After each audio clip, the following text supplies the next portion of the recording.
सुषमा अपने दोनों बेटे की शादी एक ही दिन मंडप में करती है और एक दिन सुषमा की दोनों बहुएं अपने मायके से विदा होकर ससुराल आती हैं। बहू, आज से ये घर तुम्हारा है। तुम दोनों को किसी भी चीज की जरूरत पड़े तो मुझे आकर कहना। अरे सुषमा, क्या बात है, तू तो एक साथ दो बहुओं की सास बन गई है। अब आई हूँ तो जरा बहू का मुंह दिखाई तो करवा दे। हाँ हाँ, क्यों नहीं, ये तो रही मेरी दोनों बहुएं। जाकर देख ले। अब विमला भी सुषमा की दोनों बहुओं में से बड़ी बहू का घूंघट उठाकर उसकी मुंह दिखाई करती है। तेरी बड़ी वाली बहू तो बहुत सुंदर है और पतली भी है, लेकिन छोटी बहू थोड़ी मोटी है। लेकिन कोई बात नहीं, तेरी पसंद को भला कैसे टाल सकता है कोई। हाँ हाँ, पसंद तो मेरी ही है। अब तू मेरी पसंद पर शक मत कर। सुषमा की नई नवेली बहुओं की मुंह दिखाई की रस्म तो पूरे दिन चलनी थी और ऐसे में लोगों का आना जाना भी लगा हुआ था। लेकिन सुषमा कुछ देर बाद ही अपनी दोनों बहुओं को उनके कमरे में लेकर जाती है। मुंह दिखाई की रस्म में तो इतनी थक गई हूँ कि अगर मैं अभी सोई तो अगले सुबह ही नींद खुलेगी मेरी। सही कह रही हैं दीदी आप, मैं भी बहुत थक चुकी हूँ। अब मैं भी थोड़ा आराम कर लूँ, लेकिन मुझे आराम से ज्यादा तो कल की चिंता हो रही है। अरे मैं तो भूल ही गई थी, मुंह दिखाई की रस्म खत्म होने के बाद पहली रसोई की भी रस्म करनी है। अब भी ये भी मुसीबत है, लेकिन कोई बात नहीं, मैं खाना अच्छा बनाना जानती हूँ।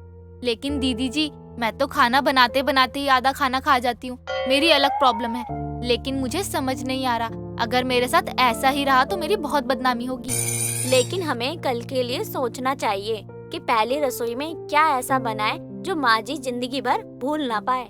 इसी टेंशन में अब सुषमा की दोनों बहुएं आराम करने लग जाती हैं। देर शाम जब सुषमा अपनी बहू के कमरे में पहुंचती है और अपनी बहुओं से कहती है, तुम दोनों बहुएं ध्यान से सुन लो और समझ लो, कल तुम दोनों की पहली रसोई है और मेरी बड़ी दीदी तुम दोनों की मुंह दिखाई और रसोई की पहली रस्म के लिए यहाँ आ रही हैं। तो मुझे कोई ऐसा मौका मत देना कि मैं तुम दोनों को उनके सामने खरी खोटी सुनाऊं। हाँ जी माँ जी, हम ध्यान रखेंगे। हम ऐसी कोई गलती ही नहीं करेंगे जिससे आपकी बदनामी हो। लेकिन कल पहली रसोई में बनाएं क्या? हाँ माँ जी, आप ये तो बता दीजिए कल पहली रसोई में क्या बनाना है। कल पहली रसोई में तुम दोनों को कुछ ऐसा बनाना है जिसे खाकर दीदी कहें कि सुषमा, तू बहुएं तो लाखों में एक लाई है। ठीक है माँ जी, हमें जो सबसे अच्छा बनाना आता है हम अपनी तरफ से वही बनाएंगे। अब अगले दिन सुबह की शुरुआत के साथ ही सुषमा की बड़ी बहू नेहा और छोटी बहू नीलम पहली रसोई की रस्म पूरी करने के लिए किचन में जाते हैं। नीलम, तू अपनी पहली रसोई में क्या बना रही है, जरा मुझे भी बता दे, ताकि हम एक ही तरह का खाना ना बना दे। बना तो मैं मैगी, पास्ता, बर्गर, पिज्जा यही सब रही हूँ, लेकिन आप क्या बना रही हैं? क्या तू अपनी पहली रसोई में बर्गर, पिज्जा, पास्ता, मैगी ये सब बनाएगी? जैसी तू है वैसा ही तेरा खाना है। लेकिन दीदी, आप खाने में क्या बना रही हैं? मैं खाने में गुलाब जामुन, खीर, पनीर, पुलाव यही सब बना रही हूँ, क्योंकि मौसी सास किसी भी समय आ रही होंगी।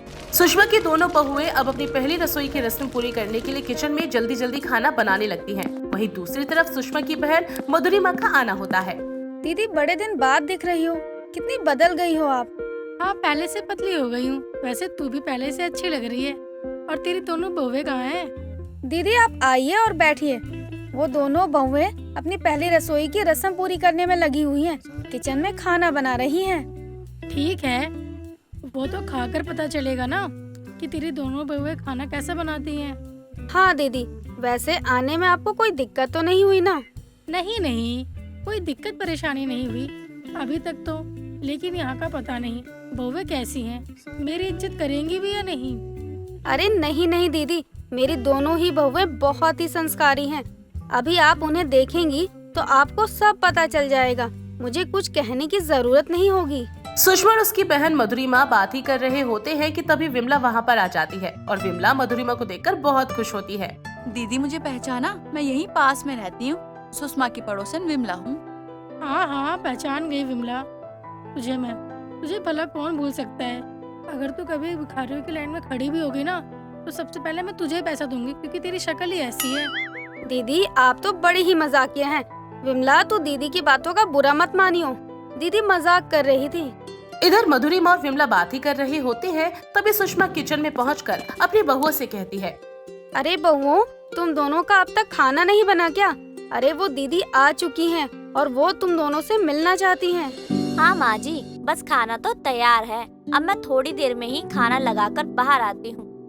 हाँ हाँ माँ जी, मेरा भी खाना तैयार है। मैं भी दीदी के साथ टेबल पर खाना लगा कर आती हूँ। अब थोड़ी देर के बाद बहुएं खाना टेबल पर लगा देती हैं और मधुरिमा, नेहा और नीलम दोनों की मुंह दिखाई करती है। सुषमा, तू बड़ी बहू तो ठीक ठाक लाई है, लेकिन ये तेरी छोटी बहू कुछ ज्यादा ही मोटी नहीं है? ऐसा लग रहा है तू बहू नहीं, किसी ट्रक का टायर लेकर आई है। क्या बात है मधुरमा दीदी, आपने तो मेरी मुंह की बात छीन ली। नहीं नहीं, दोनों ही बहुएं अच्छी है। ये तो बस थोड़ा काम काज करेगी तो पतली हो जाएगी। मैंने तुझे एक से बढ़कर एक लड़कियां दिखाई थी, लेकिन तुझे तो अपने पसंद की लड़की से अपने बेटे की शादी करानी थी। और देख तू कैसी बहुएं लाई है, एक कुछ ज्यादा ही मोटी है और एक कुछ ज्यादा ही पतली है। अब सुषमा की दोनों बहुओं की मुंह दिखाई के बाद सुषमा की बड़ी बहन मधुरिमा सुषमा की बहू के हाथों का बना खाना खाने के लिए पहुंचती है, लेकिन वो खाने के टेबल पर देखती है एक पिज्जा की एक स्लाइस, आधा बर्गर और थोड़ी सी मैगी भी वहाँ पर रखी हुई थी। दूसरी तरफ गुलाब जामुन, खीर, पनीर पुलाव और पूरी रखी हुई थी। अरे बहू, ये पिज्जा, बर्गर और मैगी किसने बनाया है?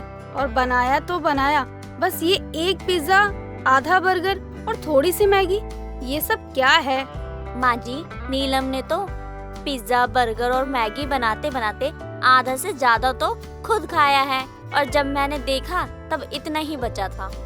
हमारी एक गंदी आदत है, जब भी मैं खाना बनाती हूँ और खाना अच्छा हो तो वो खाना किसी के पास पहुँचने से पहले ही खत्म हो चुका होता है। लेकिन वो तो भला हो दीदी का, जिन्होंने मुझे ये सब करते हुए देख लिया। सुषमा, देख रही है तू अपनी बहुओं को? ये तो अभी से खाना बनाते बनाते खा रही हैं। तू सोच आगे के दिनों में तेरा क्या होगा, तेरे तो कर्म ही फूट गए। सुषमा ये सब अपनी दीदी के मुंह से सुनकर अंदर ही अंदर जल रही होती है। उसे गुस्सा आ रहा होता है, लेकिन वो अपनी बहू को इस वक्त कुछ भी नहीं कहती। लेकिन अगले दिन वो अपनी बहन मधुरिमा के चले जाने के बाद अपनी मोटी बहू की क्लास लेती है। जैसा तेरा शरीर है वैसी ही तेरी अकल होती जा रही है, बैल बुद्धि कहीं की। तुझे इतना तो पता होना चाहिए कि खाना बनाते हुए खाना जूठा करना कितना बड़ा पाप होता है। कम से कम मेहमानों के सामने तो मेरी इज्जत रख लेती। माँ जी, मैंने कहा ना, मुझे खाना बनाते वक्त खाने की आदत है, इसमें मेरी क्या गलती है? और बड़ी बहू तूने क्या गुलाब जामुन बनाया था? ऐसा लग रहा था कि किसी को फेंक कर मार दे तो उसके सर से खून निकल आए। और खीर में तो चीनी की जगह नमक था। तुम दोनों की पहली रसोई को मैं क्या, विमला और मेरी दीदी भी मरते दम तक याद रखेंगी। सुषमा अपनी दोनों बहुओं की पहली रसोई में बने खाने को देखकर अपना सर पीट लेती है। एक ने तो पिज्जा, बर्गर, मैगी बनाया था और उसमें से इतना सा बचाया जिसे खाकर कोई तारीफ भी ना कर पाए, और दूसरी ने ऐसा खाना बनाया जिसे देखकर और खाकर सुषमा की बहन मधुरिमा भी अपनी बहन को खरी खोटी सुनाकर चली जाती है। अब सुषमा बेचारी क्या करती, वो भी अपनी बहुओं को सुनाकर तसल्ली कर लेती है, क्योंकि आखिर बहू भी तो सुषमा की पसंद की थी। रेखा का एक ही बेटा था मोहित, और वो उसे बहुत प्यार किया करती और उसकी हर जरूरत का ध्यान भी रखती। एक दिन वो एक पंडित को मोहित की कुंडली देते हुए कहती है, पंडित जी, मेरे बेटे की कुंडली है ये, इसके लिए आपको ऐसी लड़की तलाश करनी है जो सर्वगुण संपन्न हो। आप बिल्कुल भी फिक्र मत करिए रेखा देवी, मैं आपके बेटे के लिए बहुत ही पढ़ी लिखी और समझदार लड़की का रिश्ता तलाश करके लेकर आऊंगा। नहीं पंडित जी, मुझे अंगूठा छाप लड़की चाहिए जो कि मेरे इशारों पर नाचे। मैं बोलूँ तो बैठ जाए, मैं बोलूँ तो उठ जाए, मैं रात को दिन बोलूँ तो उसके लिए दिन हो, और दिन को रात बोलूँ तो उसके लिए रात हो। समझे आप? जी ठीक है रेखा बहन, मैं ऐसी ही लड़की का रिश्ता जल्दी ही आपके लिए लेकर आऊंगा। पंडित ये कहकर जाने लगता है। तभी जाते हुए वो खुद से कहता है, ना जाने कौन सी अभागन लड़की होगी जिसकी शादी इस घर में होगी। रेखा देवी तो सास नहीं बल्कि खून पीने वाली सास बनेगी। कई दिन बीत जाने पर भी पंडित मोहित के लिए कोई लड़की नहीं बताता, और इन सब बातों से परेशान होकर मोहित के साथ एक दिन रेखा पंडित के घर ही चली जाती है, और पंडित की लड़की सीमा दरवाजा खोलती है, जिसे मोहित देखकर देखता ही रह जाता है। सीमा बहुत सीधी सी लड़की थी और उसका स्वभाव रेखा को भी भा जाता है, और वो पंडित से मिलकर उसे कहती है, मैं यहाँ ये कहने आई थी कि आपने मेरे बेटे मोहित के लिए अब तक कोई लड़की देखी या नहीं? जी वो मैं हाँ, आप देखना भी मत, क्योंकि मैंने उसके लिए दुल्हन चुन ली है। ना जाने अब ये औरत सास बनकर किस बेचारी का खून पिएगी। और वो आपकी बेटी है। मुबारक हो पंडित जी, समधी बनने वाले हैं। अब शादी की डेट फाइनल कर लीजिए। पंडित ये सुनकर चौंक जाता है, लेकिन रेखा कोई दहेज नहीं लेती और साथ ही सीमा को भी मोहित पसंद था। ये देखते हुए वो अपनी बेटी की शादी मोहित से ही करवा देता है।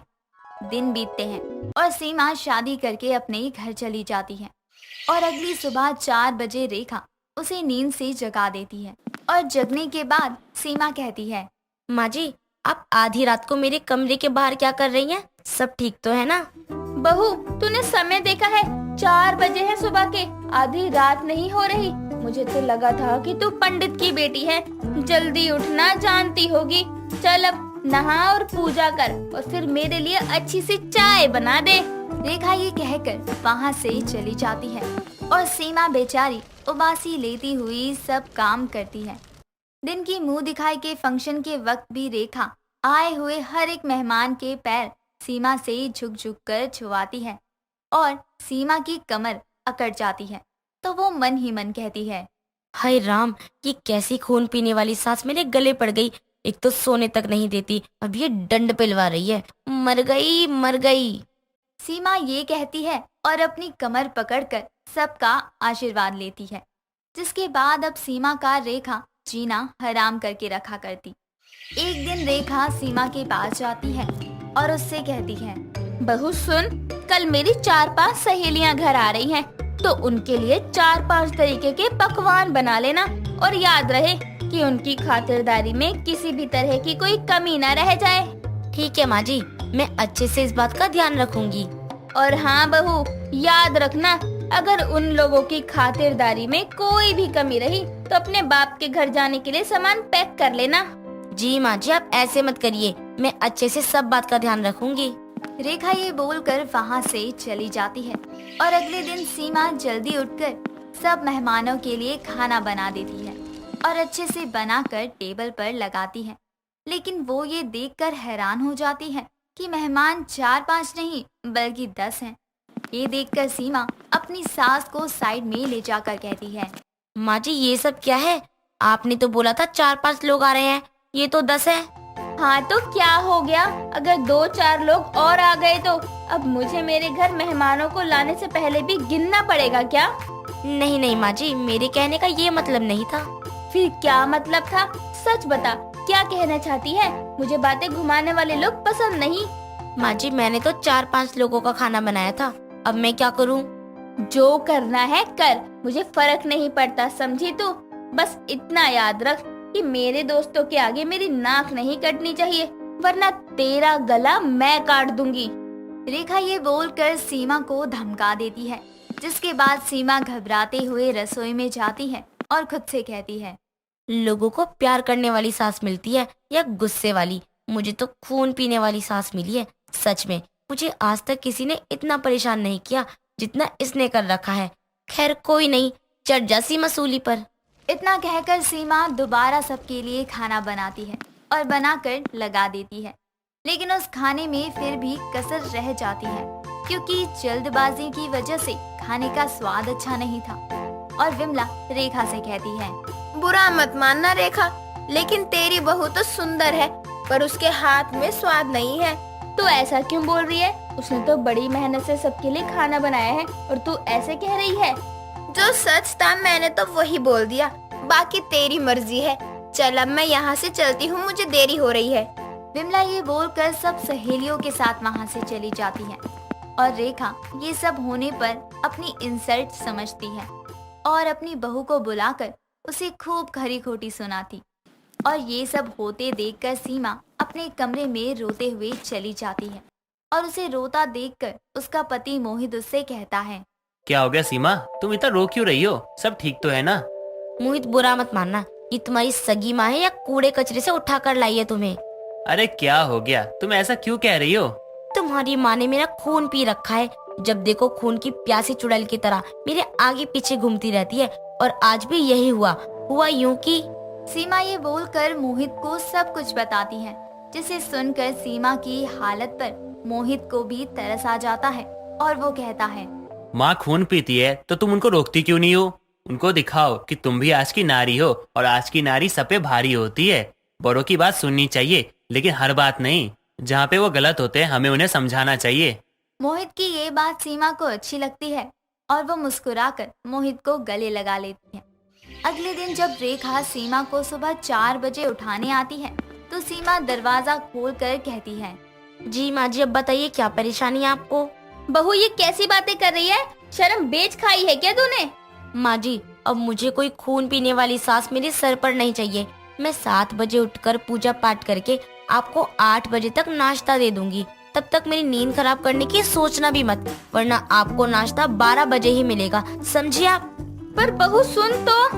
रेखा ये कहती है और सीमा उसके मुंह पर दरवाजा बंद कर देती है। जिसके बाद दिन के समय जब रेखा बैठकर नाटक देख रही होती है तभी सीमा उसके पास मटर लेकर आती है और उसे देते हुए कहती है, लो माँ जी, सारा दिन बोर हो जाती होंगी, ये मटर छील लो, मस्त कट जाएगा। वैसे भी बुढ़ापे में ज्यादा टीवी देखने से आंखें खराब हो जाती हैं। अरे जब से तू मेरे घर में आई है मेरी आंखें क्या जिंदगी भी खराब कर दी है तूने। चल ला दे, छिल देती हूँ। जिसके बाद अब रेखा सीमा से डरने लगी थी। सीमा जो भी काम देती रेखा चुपचाप कर दिया करती।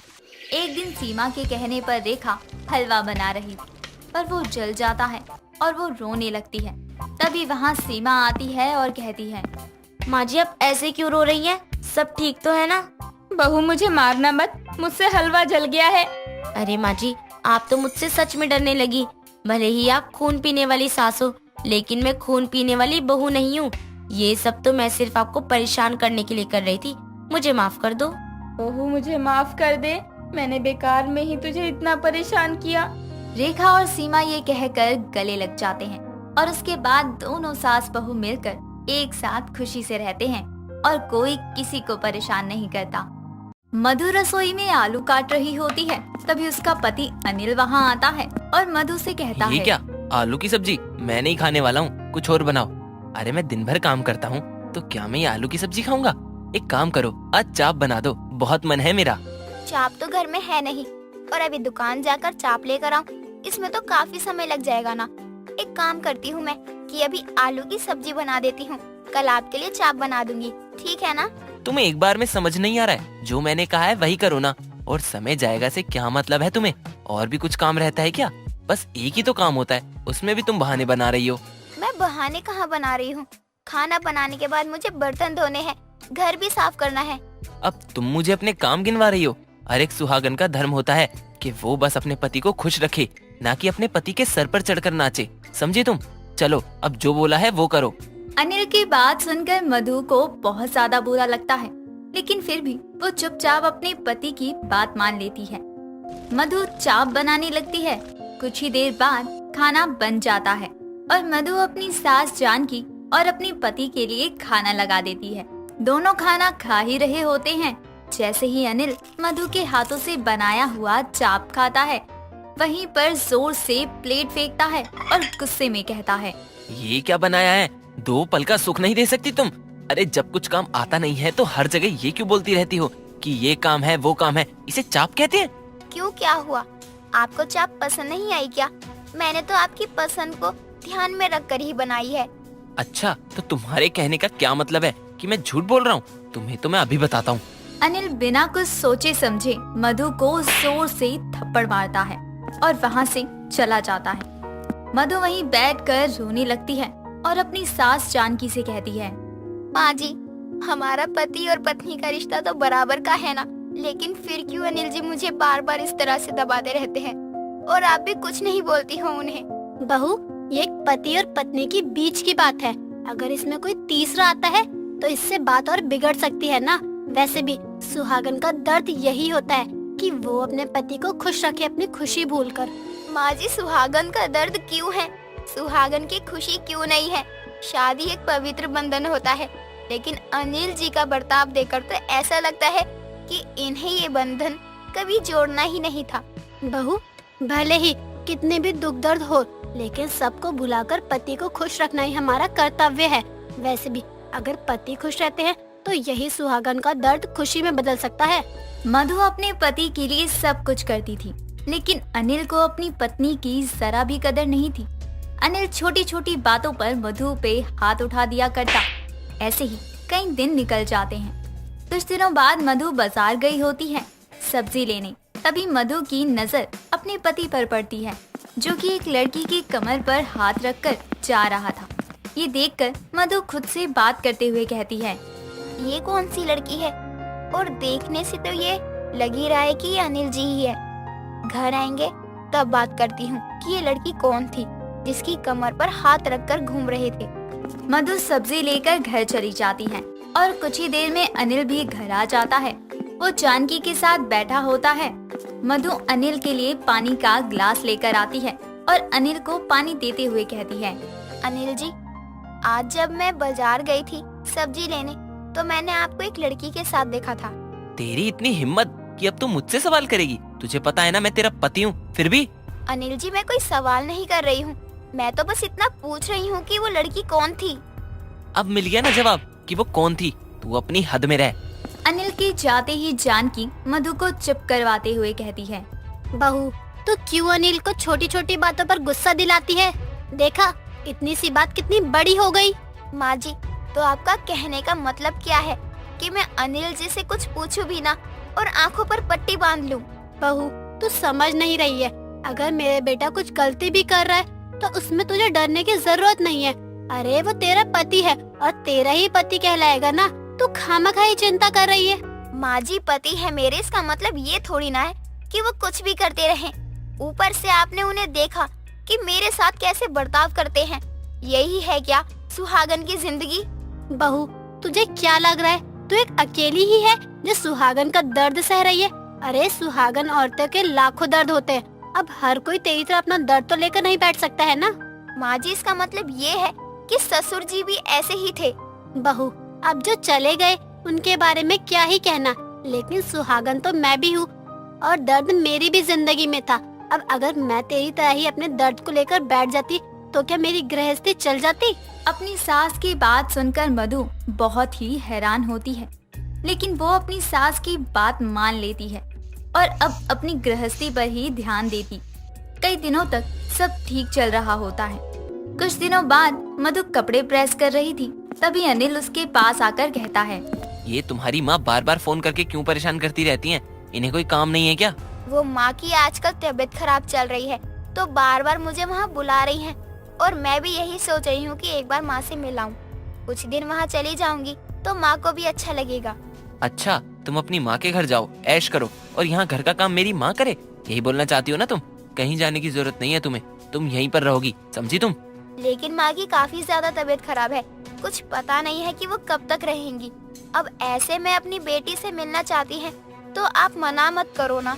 अच्छा चलो, इतना बोल रही हो तुम तो चली जाओ अपनी माँ के घर, लेकिन बस एक दिन के लिए। सुबह जाना और शाम तक वापस अपने घर, ठीक है ना? अब इससे ज्यादा कोई उम्मीद मत लगाना तुम मुझसे। अनिल मधु को अपनी माँ के घर जाने के लिए कह देता है। अगले दिन मधु अपनी माँ के घर चली जाती है। वहाँ पर मधु काफी समय तक रुकती है और समय का कुछ पता ही नहीं चलता कि शाम से कब रात हो गई। इसलिए मधु को एक रात अपनी माँ के घर रुकना ही पड़ता है। अगली सुबह मधु जल्दी से उठकर अपने ससुराल जाती है। मधु अपने घर का दरवाजा खटखटाती है तो वहाँ एक लड़की मधु के नाइट सूट में आती है और दरवाजा खोलती है। पराई लड़की को अपने घर में अपने ही कपड़ों में देखकर मधु चिल्लाते हुए कहती है, कौन हो तुम और यहाँ मेरे घर में क्या कर रही हो मेरे कपड़ों में? मधु की आवाज सुनकर वहाँ जानकी और अनिल आते हैं। जानकी मधु से कहती है, बहू, बाहर मोहल्ले में क्यों तमाशा कर रही है? अंदर आजा, अंदर आकर बात कर। नहीं माँ जी, मेरे पीछे से ये क्या हो रहा है घर में और आप भी कुछ नहीं बोल रही हो। बहू, जो भी बात है वो अंदर आकर बोल। देखना, आसपास के लोग सब तुझे ही देख रहे हैं।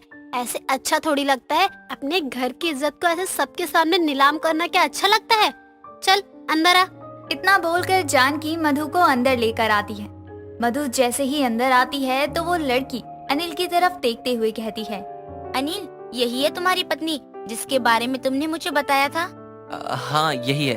और मधु, तुम तो कल शाम को आने वाली थी ना, फिर आज सुबह कैसे? मुझे आपकी काली करतूत देखने के लिए शायद भगवान ने मुझे आज भेजा। और माँ जी, आप इन सब में इनका साथ भी दे रही हो। दोनों माँ बेटे को शर्म नहीं आती है क्या? बहू कोई बात नहीं, इतनी भी बड़ी बात नहीं है जितनी तू बना रही है। अरे तू अनिल की सुहागन है, ना कि ये लड़की। तो कोई बात नहीं, तू समझौता क्यों नहीं कर लेती है? माँ जी, सुहागन का यही दर्द है ना, तो ठीक है, मैं खुद को इस दर्द से मुक्ति दे रही हूँ। अब मैं अनिल के साथ नहीं रह सकती। अरे जहाँ मुझे बोलने का हक नहीं, मेरे रहने ना रहने का फर्क ही नहीं है, मैं वहाँ क्यों इतने दर्द सा हूँ? मैं अब नहीं रहने वाली हूँ इस घर में, मैं जा रही हूँ। इतना कहकर मधु वापस अपनी माँ के घर चली जाती है और खुद को सुहागन के दर्द से आजाद करती है। दोस्तों, अगर आपको ये कहानी पसंद आई तो इसे लाइक करें, शेयर करें और कमेंट करके बताएं कि कहानी में आपको सबसे अच्छा क्या लगा।